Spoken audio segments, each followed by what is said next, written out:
In this video, I'm going to show you the relationship between derivative and antiderivative.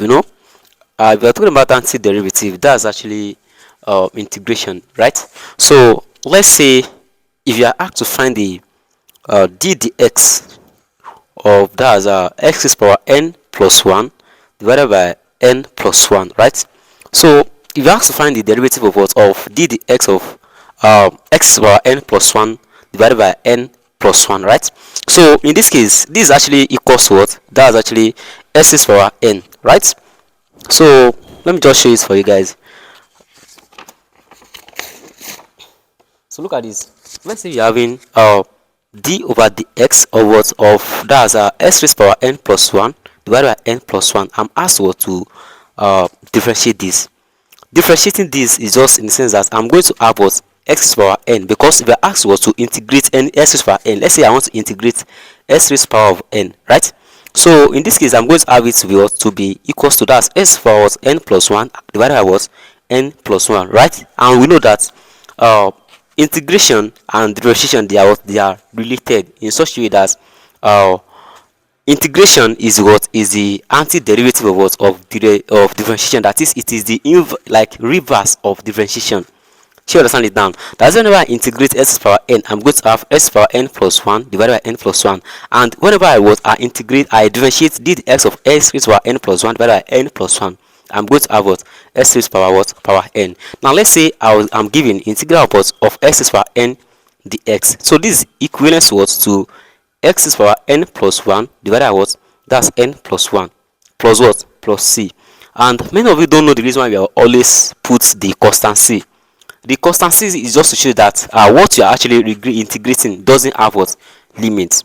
You understand it down? Because if you are integrating without limits, you need to include c. But let's say you are integrating with limits, you don't need to include c. What I mean is that let's say you are asked to integrate integral of a raised power x, given that what your lower limit is 2 and your upper limit is what is 4. That means you don't need to actually put your plus c. But whenever you are integrating just without limits, lower limit or upper limits, that means you have to add what plus c.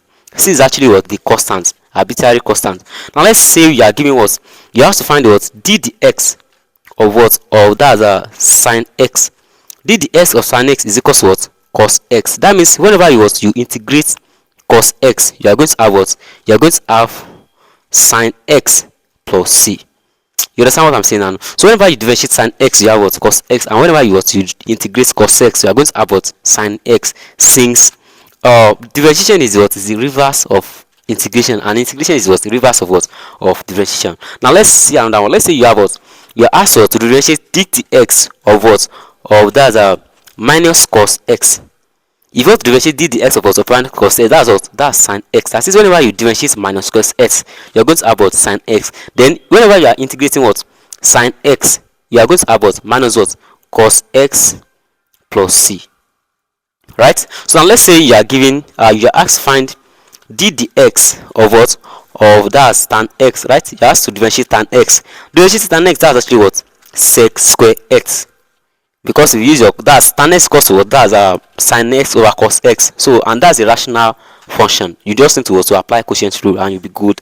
You're going to have what sec square x, and whenever you integrate sec square x is equivalent to what tan x, exactly.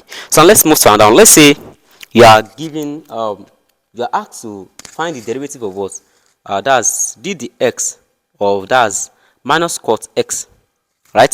So you're having d dx of minus cos x, that's actually equals to what differentiating minus cos x, that's what cosec square x, right? So now if you're asked to integrate cosec square x, integrating cosec square x is actually what that's my what minus cos x plus what plus c, right? Now let's move to the next one. Let's say you are asked to find what d dx of what of sec x now, right? Differentiating sec x is actually what sec x tan what tan x. Then integrating what integral of sec x tan x will give us what will be equals to sec x plus c. It's just basic identity. Just try to show you guys the relationship between what the identities. Now let's say you are given what integral, you are asked to find the d dx of what of that's minus cosec x, right? So find the differentiate of what of minus cosec x is actually the same thing as what as that's cosec x cot what cot x. Now integrating what cosec x cot x, now that will be equal to what minus cosec what minus cosec x, right, plus what plus c. Can you see it down? So another thing is that let's try to check some inverse function. No, we also have inverse function as far as division and integration is concerned, right? So let's say you are asked to find what d dx of what of that's sine inverse of what of x, right?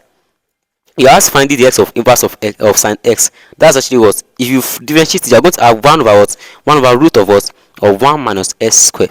You understand it down? Likewise, if you integrate what if you have something like this, you have something like integral of what of the x over what root of what 1 minus x here. You can still separate this one as what as integral of 1 over what root of what of 1 minus x square, right, which is actually what equals to the x rather, right? So integrating this, you are going to have what equals to sine inverse of what of x plus c, right? So now let's say you're also given you're asked to find what d dx of that's inverse of cos x. Also inverse of cos x, that one is actually 1 over what over root of what of 1 minus what s square.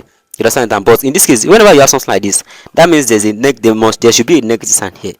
So you understand it down because you have what minus cos inverse, that was 1 over what root of what 1 minus x. But if it is sine inverse of x, it is going to be what 1 over root of what 1 minus x. That means you can use either of the two, right? So whenever you have something like this, that means you are asked to integrate that's the x over what over root of what 1 minus what x square, right? That's equivalent to what that's cos inverse of what minus cos inverse of what of x plus c. Hope you are following me now. So now let's say we have another case like we have another case now.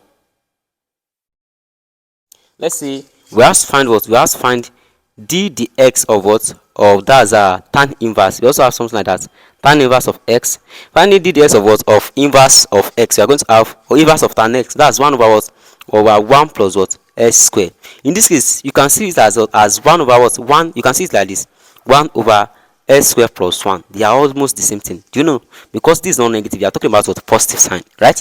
So now in this case, now you have to integrate what 1 over s square plus 1 dx, or you see something like this, integral of 1 over what over 1 plus what s square, that's dx, that's equivalent to what equivalent to that's tan inverse of what of x plus c. Don't worry, I'll prove this thing for you. I'll prove some of the identity for you. You understand it now? So now let's say we have what you have d dx of that's cos minus cos inverse of what of x. We can have something like that. So that's equals to us, that's 1 over 1 plus what x square. It's still the same thing. Now if you look at this, there's a relationship between this tan cot and also sine inverse and also what cos inverse of x. Now when I use sine inverse of x, I have what 1 over root of what 1 minus x square. Then here when I put negative cos inverse of x, I also use what 1 over what root of what 1 minus what x square. That means that is to say that is to show you that whenever you have something like this, whenever you ask to integrate what 1 over s square plus 1, that means you can actually use what you can use tan, or you use what negative cot inverse. You understand it now? So now let me just say, whenever you now ask what to integrate 1 over what 1 plus what of plus x squared dx, you are going to have it to be equal to what that's minus what minus cos inverse of what of x plus what plus c. That's it. So another case that you can still have there, let me just say this is derivative and this is what anti-derivative. So now another case that you can still have is the case of, let's say you are asked find what d dx of what, I think we can have something like sec inverse here.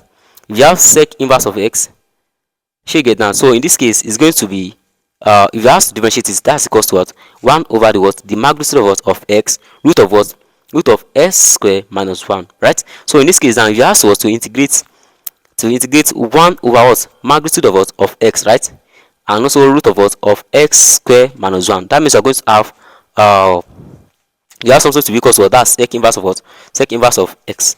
She get down. So these are the relationship that you can have as far as derivative and also anti-derivative is concerned. Just now, whenever you are asked what to define the derivative, the answer that you get is the answer. If you are asked what to integrate it, you are going to get reverse of the same answer. You understand it now? That means in the case of this, let's say you are asked what to integrate our let me just say x dx. You have to integrate x dx. That's equals what? S raised by what? 1 plus 1 divided by what? 1 plus 1, which is equals to what? S squared divided by what? 2. Now let's say I'm not asked what to find my what? My ddx of what? Of s squared over what? Over 2.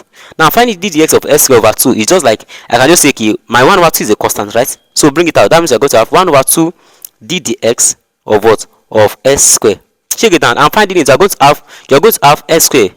Bring the 2 down. You're going to have 2s over what? 2 minus 1. Check it down. So in this case, you're going to have it to what?